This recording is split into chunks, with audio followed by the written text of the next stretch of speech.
উৎসাহিত করেন এবং খুব সুন্দর বক্তব্য রাখেন। আশা করবো এখানেও বক্তব্য রাখবেন আমাদের বিশ্বজিৎ দা, আমাদের দেবেশ দা।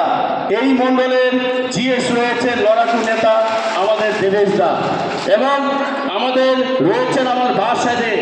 আমাদের এই আলিপুরে যখন আমাদের মনোনয়নপত্র হয়, আমাদের হসপিটালে সমাজসেবা কাজ করে আসছেন আমাদের লিপিকা দি, আমাদের সঙ্গে ভারতীয় জনতা পার্টিতে যোগদান করে আমার আপনার সঙ্গে এখন এই মহিলা মোর্চাকে সামনের দিকে এগিয়ে নিয়ে যাবেন।